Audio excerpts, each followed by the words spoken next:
live in Osh, city in Kyrgyzstan. The idea is to go across Tian Shan mountain range, meaning few mountain passes on around 3000 meters of altitude, getting to Songkul Lake, and then continue further on to Bishkek, and from Bishkek along the Isyk-Kul Lake further on to Kazakhstan. By the way, not sure if you saw this. Yep, new tires. So not only that I had a good time and rest in Osh, I also ordered way before and bought at the day of arrival a pair of new Heidenau K60 Scout tires.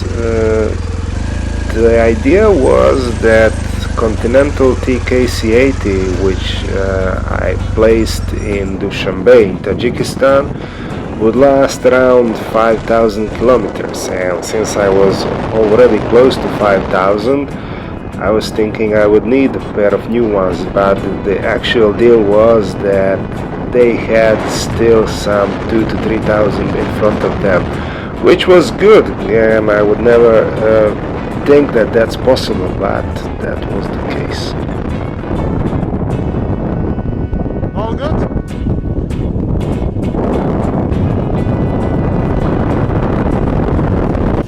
So a few hours of paved road and I was where I wanted to be, on gravel, off-road again.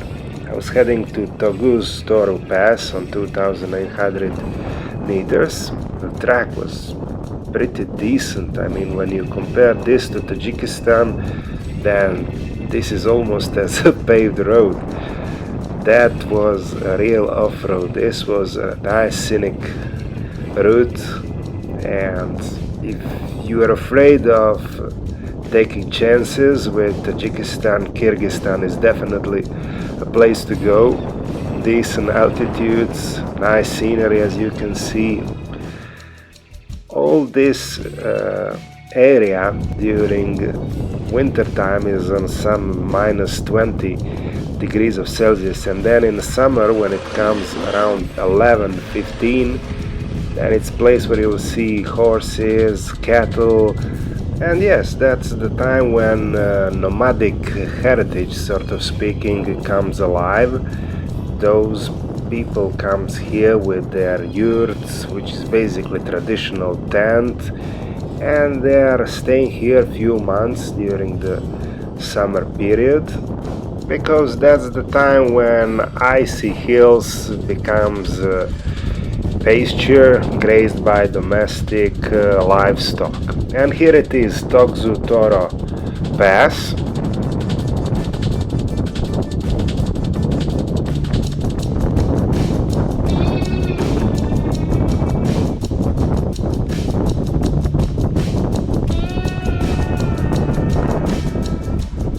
So if you were watching my voyages through Tajikistan, then of course you would have the same attitude that this is not comparable to those passes and mountain ranges, but it's a nice voyage, nice scenery road, and that's what I was enjoying. Here I had a tire which dropped down a little bit and I had to place it back in a way not to bang the registration plates or something else. The idea is that it's flexible on this bag, and here it is. This lady biker standing next to me is the same one that I said hello when we started this mountain range, and she was riding basically a little bit behind me, a little bit in front of me when we were stopping and taking photos of the mountains. In any case, she told me her story. She and her husband needed to come here on the same day, but since he was busy a little bit, they are from United States, she came a few days earlier to ride the bike on her own. And put it politely, she is kind of a senior member of a bikers community, but that's not stopping her of enjoying this, let's say, off-road tracks, and that's just confirming the old saying that you are not too old to ride a bike. You are old when you stop riding a bike.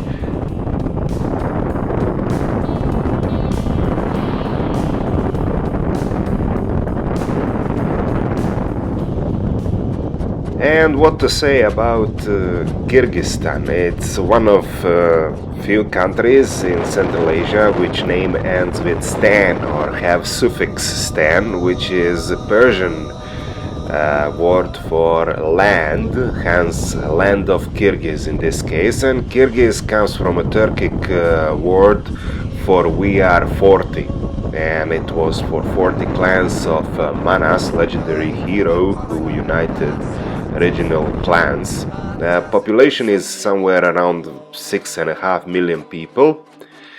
Kyrgyzstan was part of many Turkic states or khanates in 13th century, conquered by Mongols, Genghis Khan, and in 18th century they are under Chinese dynasty king.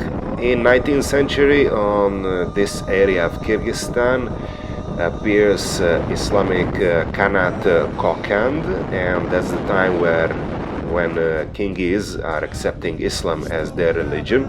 In 1876, in a time when Imperial Russia is expanding on Central Asia, they're becoming part of Russia, and in 1936 they become Kyrgyz Soviet Socialistic Republic. Like many other countries from Soviet Union, is gaining independence in 1991. This is just saying that I'm entering Akhtala Rayon or Akhtala district, mostly mountain ranges and population of some 33,000 people. There are no bigger towns in this area. Mostly we are talking about villages in lower altitudes and nomadic settlements in higher altitudes during the summer months when temperatures are not that low like in the winter, which is minus 35. Scenery is, as you can see, absolutely gorgeous, and this is something that you can really sit, look and enjoy taking photos. Here I was taking few photos when sun was overlapping with shadows across the mountain ranges. It was amazing. Plus, when you think about it, not that much has changed during centuries in this area. Maybe a road or a route is a little bit wider than it used to be, but this route that now I'm passing, and a lot of bikers as well, is something known as a Silk Road route. Let's say that from Europe up to the north of Iran, Silk Road is mostly known as one route. Then from Iran it splits into southern route that goes across Pakistan to India, and the northern route which continues across Uzbekistan, Pamir Mountains and Tian Shan Mountains to China. Last part of it from Kyrgyzstan across South Kazakhstan to China is also known as Chang'an Tian Shan Corridor. Those 5,000 kilometers of Silk Road route has been recognized in 2014 by UNESCO as the World Heritage Site, meaning that it hasn't changed a lot through the centuries.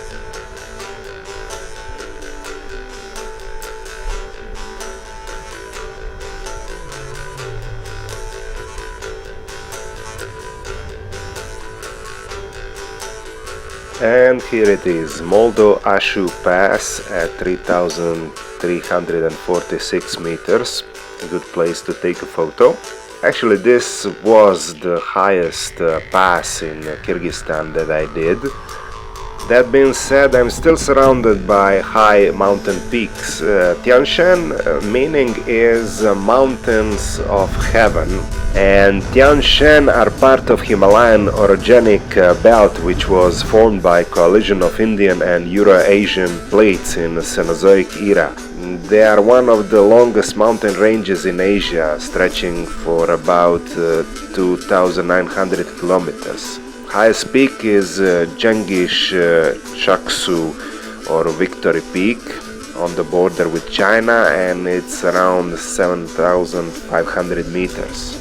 Here I'm approaching Songkul Lake, which is on 3016 meters, and this is one traditional camping spot by Kyrgyz nomadic people. Actually, this one is not placed here for cattle pasture and so on. This is a touristic spot run by one Kyrgyz family. I read about it on the internet before I came, and now I'm hoping to have fun here.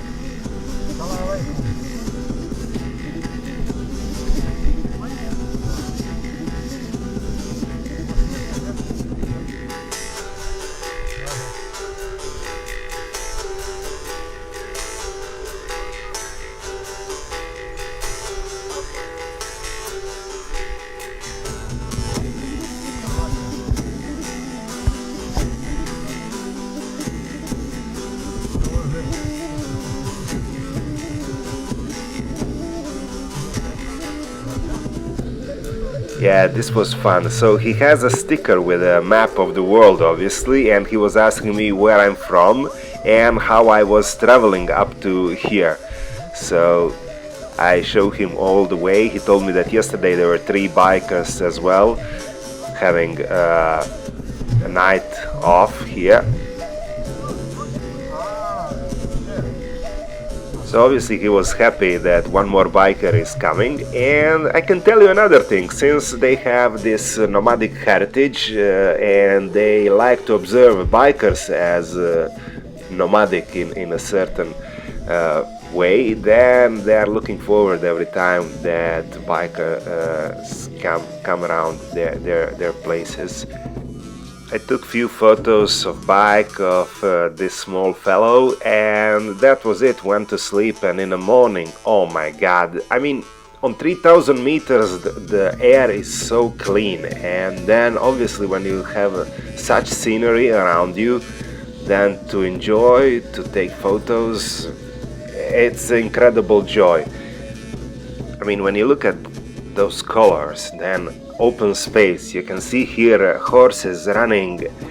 I mean, the ultimate definition of freedom, you know. It was really a joy to be here. This is lake itself.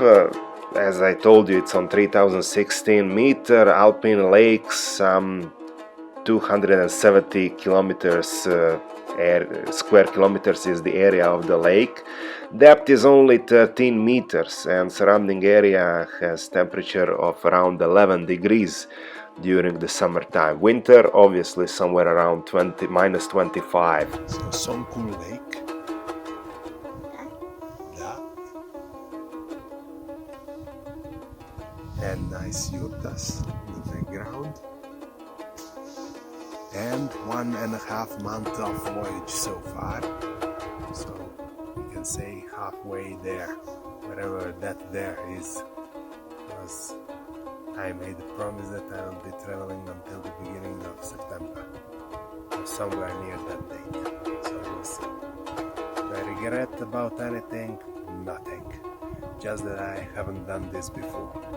It's a perfect experience, nice nature, beautiful. Few more photos with the family. Their mother is working in Bishkek, so she was not there, but what I understood, she's coming from time to time as well. So saying goodbye. It was a real joy to meet all of them.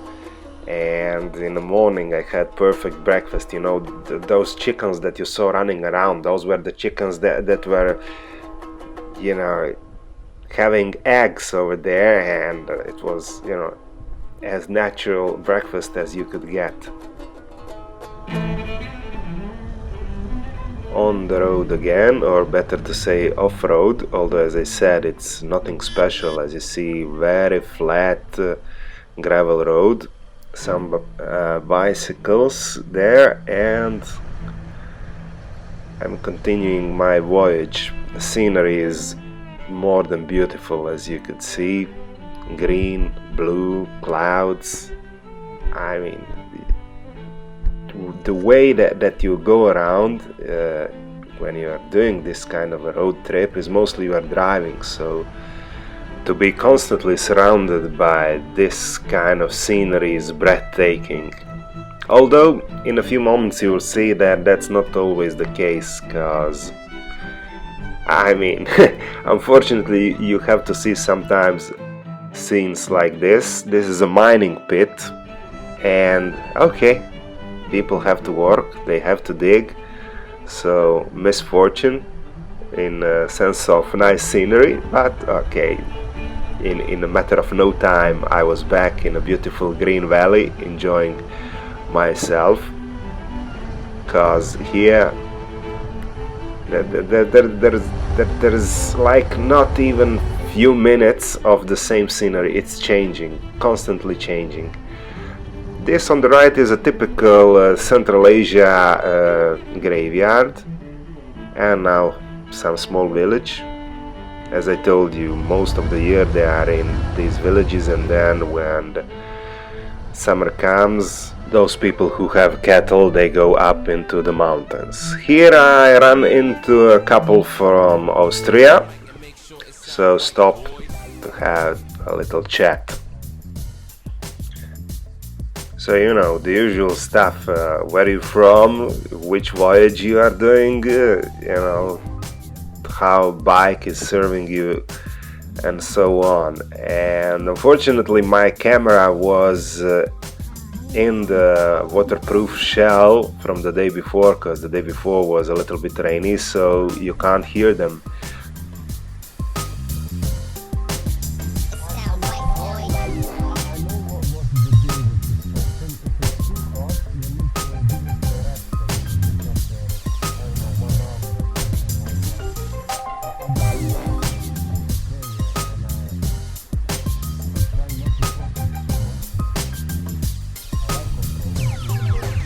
Sound right, boys.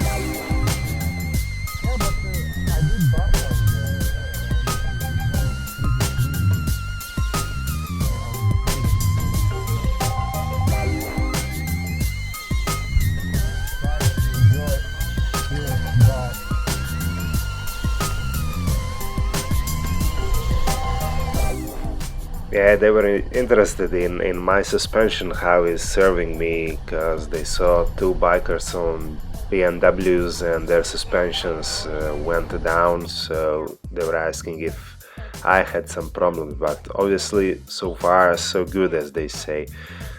A little bit of scenery around the river, and sooner than you know it, I was back on the paved road, heading to Bishkek.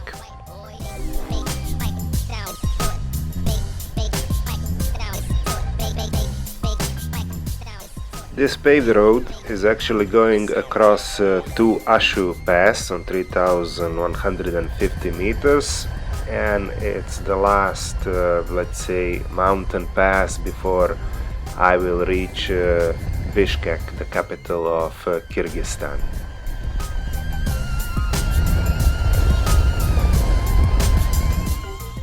Bishkek is a relatively small capital. Population is around 1 million people. It was founded in 1825, first as a fortified silk route stop within the Kokand Khanate, and in 1860 Imperial Russia annexed the area, built a fortress. In 1926 city became capital of the new established Soviet Republic of Kyrgyzstan. And here I am in front of my hostel,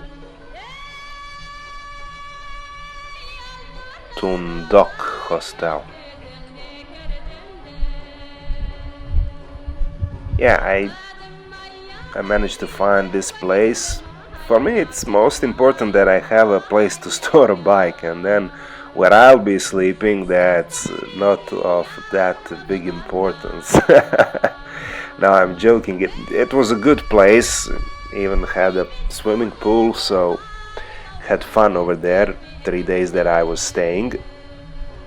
The most important part of being in Bishkek was to get to Mongolian embassy, to do Mongolian visa, which will obviously serve me to enter Mongolia. But before that I wanted to watch the bike, because after around 1000 kilometers or so of dirt road I wanted to look nice on it.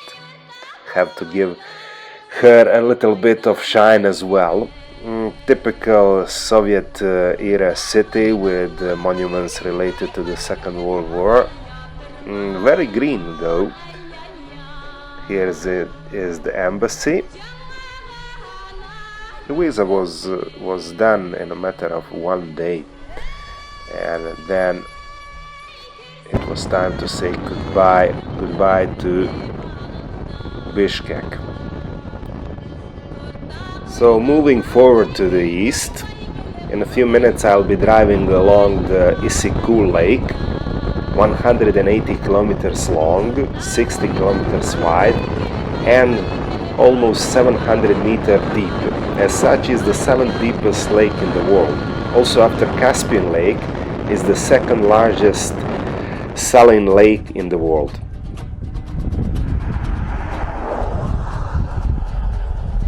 Nice beach and yurts. Nice touch. Since Silk Road route was passing next to the lake, many historians believe that the lake was the point of origin for the Black Death that plagued Europe and Asia during the mid-14th century. And I was not stalked by a Black Death, but in medieval's way I was stopped by those two policemen, and not only that, 2 hours before that as well. So you could say that I was drained and out of money. I mean, obviously I haven't paid the full price, as a friend of mine in Kazakhstan would say, they are businessmen, not policemen. So what can you do? Speed limit misunderstanding. And one more interesting fact about the lake. In December 2007, Kyrgyz archaeologists found the remains of 2,500 years old advanced civilization city at the bottom of the lake, with 500 meters of wall area of several square kilometers. So interesting stuff. And this is Karakul, city on a very east part of the country, with population of some 85,000 people. City was established in 1869 as a military outpost of Imperial Russia. And it's interesting because of its wooden architecture, especially cathedral. Russian Orthodox Cathedral was built in 1872 and then destroyed a few years after by earthquake. Obviously then rebuild it again, and you will see all the wooden details of it, which are very nice.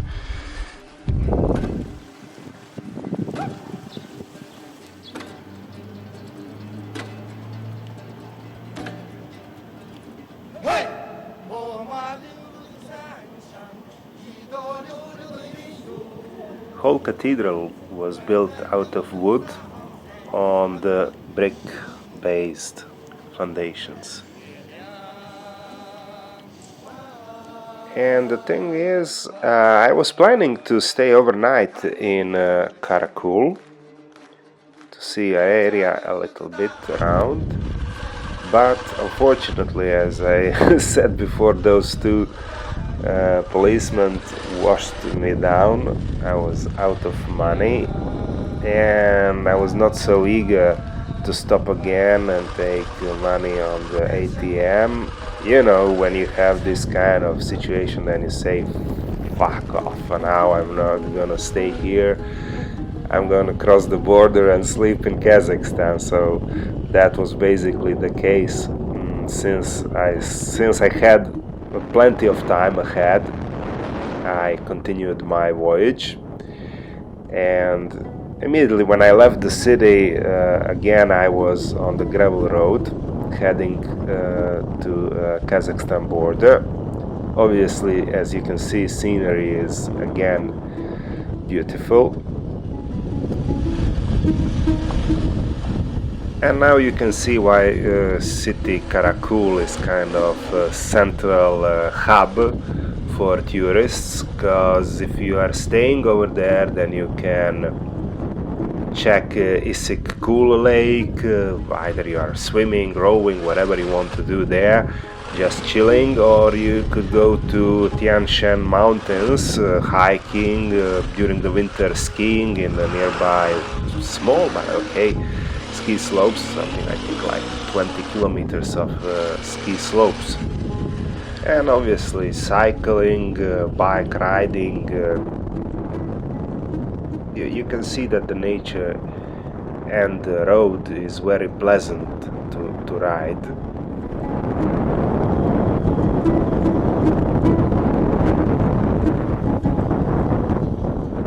The only thing to be careful about are a big number of animals, horses, cattle, so you have to be careful when driving not to hit anything, but other than that it's good. And same thing as I was camping in yurtas on that lake before. Here, with families around, you can find place to camp, place where they will serve you with domestic food. So nice option to try and feel Kyrgyzstan in a real essence of it. We are still in Tian Shan mountain range, by the way, and this mountain range, as I said, not only that it's going across border of China and Kyrgyzstan, but also touches very southeast part of Kazakhstan. And here I managed to get the joy of falling down from my bike. Unfortunately, that's what happens sometimes when you are more interested in the nature around you than in driving. So there you go. Ta-da! Fortunately, there are those tires which isn't the fall for the bike. Nah, I'm kidding. It's always the same. Those kind of bikes, they have all the armor to protect them, so nothing to be afraid of. And the voyage goes on. I mean, as you have to train everything else, falling is also one thing that you should not be afraid of. Sometimes it happens with a good reason, sometimes it happens with a bad reason, but it happens, and the ride as a life goes on. Here is a typical checkpoint. I was not quite sure if I should stop or not, but the guy was exhausted, sitting in his office. He just waved his hand that I can move forward.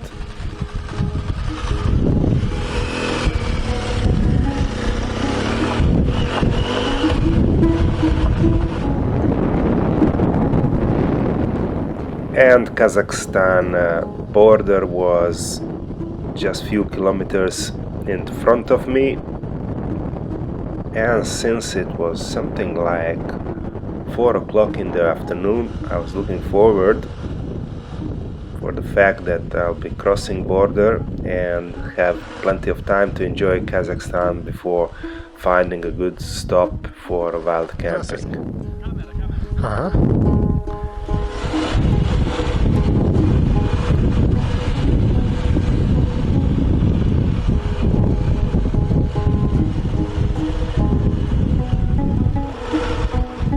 So Kyrgyz policeman didn't like to be on camera, but Kazakhstan was happy. I don't think he noticed actually. Usually they're telling you to switch off cameras, obviously with a good reason. I'm not sure anymore if it's a good reason or bad reason, but in any case, this guy didn't have any problem of me filming him, so this time we had border crossing captured by this video clip. And here it is, Kazakhstan, eastern part of it, close to the city of Almaty. So next few days I'll be enjoying Kazakhstan.